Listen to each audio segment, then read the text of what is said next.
From judgment to evaluation, a shifting perspective.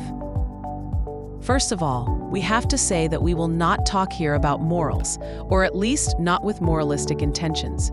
What we will try to do instead is about unhinging a diffused mental game and frequent habit that we occur in our society, when we do not know how to deal with situations, mostly related to people, that present themselves. So we are talking here about the act of judging. Our experience has shown us that every time we are going to judge somebody, we will swiftly lose the opportunity to gain from that experience, exchanging that for a momentary, but illusory as much as misleading, sense of strength. The fact that we elude real confrontation makes us lose the opportunity to gain and participate in the real happening, basking in our own mental space, to hide from what life is presenting to us. As said, we are not talking here about morality, but rather a way to use morals for their fair reason to be. While winning on someone can be attractive to our defensive and survival mode, that instead may be deleterious to our gaining. In fact, while being selective on some external happenings can relatively be a good thing to someone's path, the bottom experience of that will be lost, and that we can only acknowledge by taking it into consideration. But what decants from accidental happenings, circumstances, and so from contingencies? The event itself, we would respond. That doesn't require being one-sided, so, consequently, does not require judgment neither. But what can we use to interface with reality, especially in personal relationships, where this kind of thing so often happens?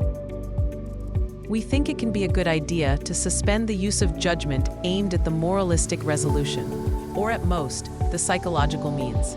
But what can we use instead to rectify the mental pattern, or even more, to transcend that?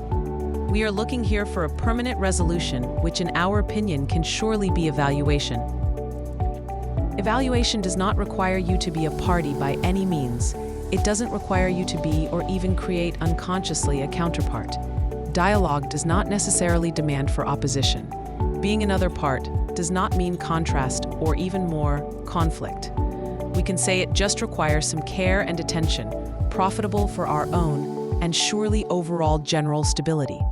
It definitely can guarantee us to produce so little side effects in its worst cases. Certainly it will not produce but good things in our consciousness, which is by far the best solution we could have achieved in this case, and hopefully what we were looking for.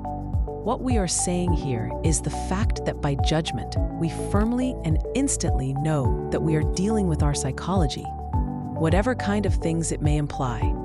That means, by consequence, that we are surely concerned about relative means and thoughts, making our relativeness the priority, which cannot obviously be.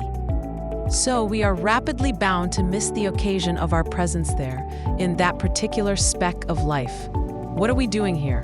How are we drawn to this particular situation? The answer obviously lies within us and the things we have not taken in consideration. We are beings that straddle our own perception. So how can we deal with such vital configurations without addressing the problem and taking responsibility for what happens with us? In doing so, how can we not take at least in consideration that which is surrounding us, or the event itself? Or in other words, what life is bringing to us, or what it is bringing us to?